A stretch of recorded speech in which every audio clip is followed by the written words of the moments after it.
Good morning, students. In sound chapter, in the previous lectures, we first studied how sound is produced in the air medium. Okay. After that, Newton was the first who determined the speed of sound in air medium. Okay, and its value is little bit less, that is 280 meter per second. After that, Laplace made the correction in the value of Newton's velocity of sound in air, and actual value of velocity of sound in air medium is 331.3 meter per second. Okay. So after the Laplace correction for speed of sound in air, in today's lecture we are going to discuss what is the effect of pressure, temperature on velocity of sound. Okay, so first have a discussion on effect of pressure on velocity of sound. Okay, so according to Laplace formula,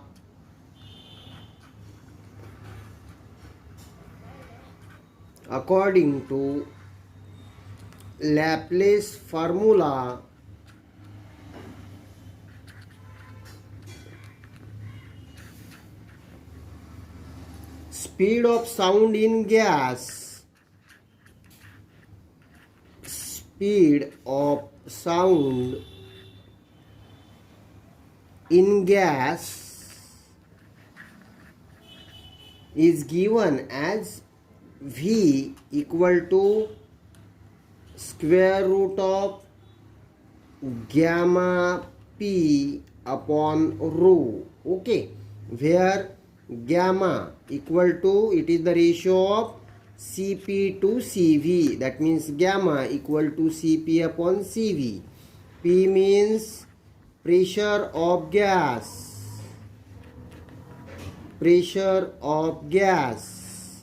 and rho means density of medium. Okay, this is the Laplace formula for speed of sound in air. Okay, आता ideal gas equation काय आहे तुमचं सांगा. PV equal to nRT, आणि density is the ratio of mass upon volume. याला solve केल्यानंतर त्याला pressure by डेन्सिटीच्या फॉर्ममध्ये कन्वर्ट केल्यानंतर तुमचं आयडियल गॅस इक्वेशन बनतं in terms of density,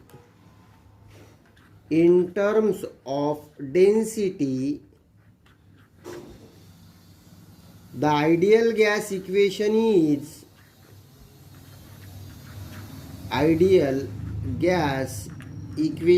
is P upon rho T equal to R by M.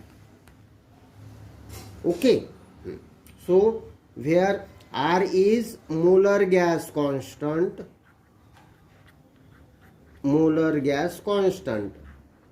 and M means काय असतं, molar mass.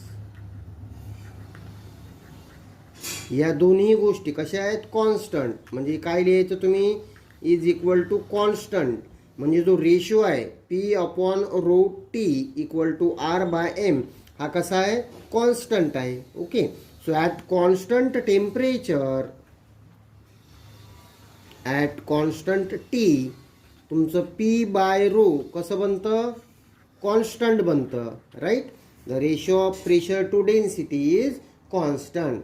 Hence V equal to under root of gamma P upon rho, हे काय असतं तुम्ही constant लिहू शकता.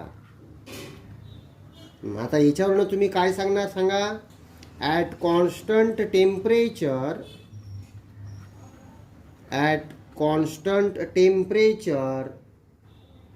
the speed of sound in gas. आता हे कॉन्स्टंट आहे म्हणजे प्रेशरचा त्याच्यावर काहीच परिणाम होत नाही. speed of sound in gas is independent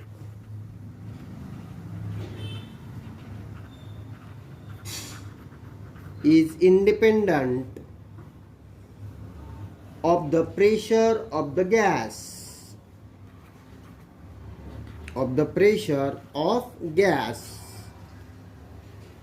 provided the pressure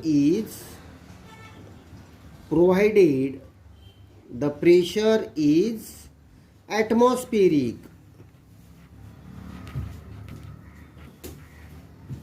or below it.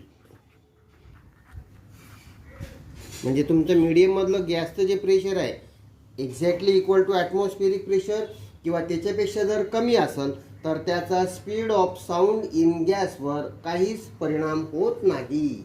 Okay, समजलं इफेक्ट ऑफ प्रेशर. आता त्याच्यानंतर काय डिस्कस करणार आपण, effect of temperature on velocity of sound.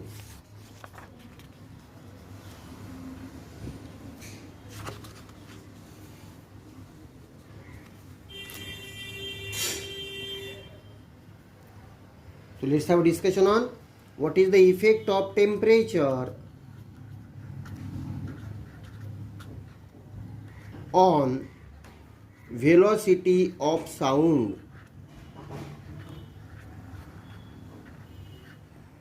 Okay, परत अकॉर्डिंग टू लॅपलेस फॉर्म्युला काय लिहिणार तुम्ही, स्टार्ट तशीच करायची बघा. According to Laplace formula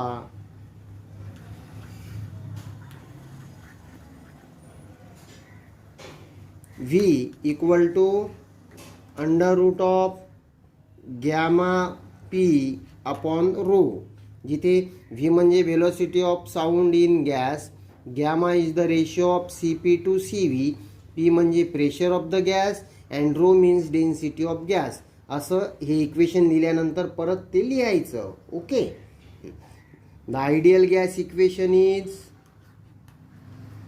ideal gas equation is, काय आहे तुमचं ideal gas equation, PV is equal to nRT, right. आता n म्हणजे काय, तिथे नंबर ऑफ मोल्स, मग n equal to given mass upon molecular mass. मग आता ते इक्वेशन कसं बनणार तुमचं, PV इक्वल टू n न लिहिता m upon m into RT, right, where m is the mass of,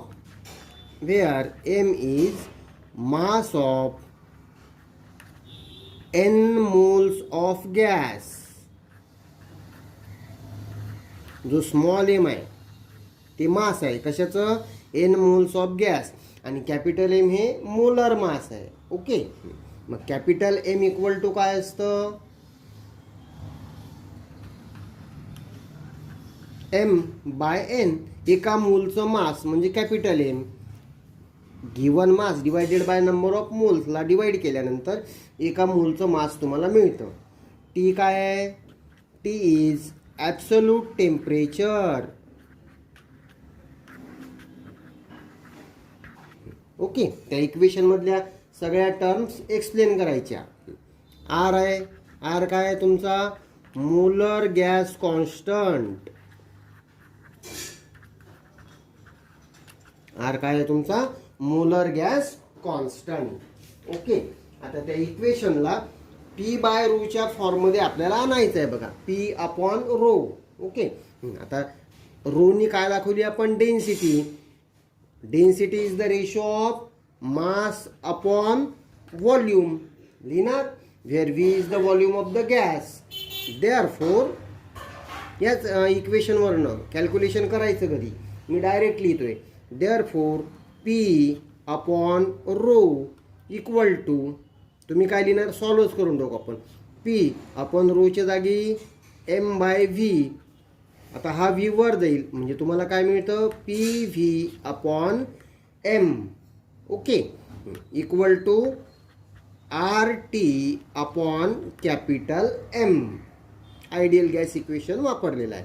म्हणजे तुम्हाला मिळालं आहे पी बाय रोची value using ideal gas equation and the formula for the density of the gas ratio of mass to volume P by rho equal to P upon M by V equal to PV by M equal to RT by M. Okay, आता ही value त्या equation मध्ये ठेवा.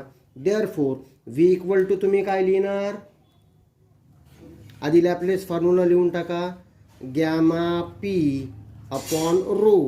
Okay, equal to आधी gamma लिहून टाका, P upon रोची value काय आली आहे, R T upon M. Okay, आता इथे इक्वेशनमध्ये बघा V equal to under root of gamma R T by capital M, जिथे गॅमा म्हणजे ratio of C P to C V, तो कॉन्स्टंट आहे. आर म्हणजे मोलर गॅस कॉन्स्टंट, तो पण कॉन्स्टंट आहे. एम म्हणजे मोलर मास, ते सुद्धा काय असतं, कॉन्स्टंट असतं. मग तुम्ही V equal to constant into square root of T लिहू शकता. ओके, आता मग प्रपोर्शनलचे साईन लावा इथे. Therefore V is directly proportional to square root of T. Okay, जिथे व्ही म्हणजे काय, याच्यावरून तुम्ही काय लिहू शकता, speed of sound in air किंवा gas, speed of sound in gas is directly proportional to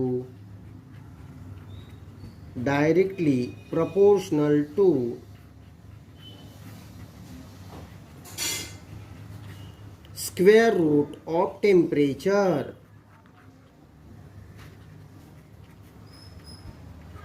Square root of temperature.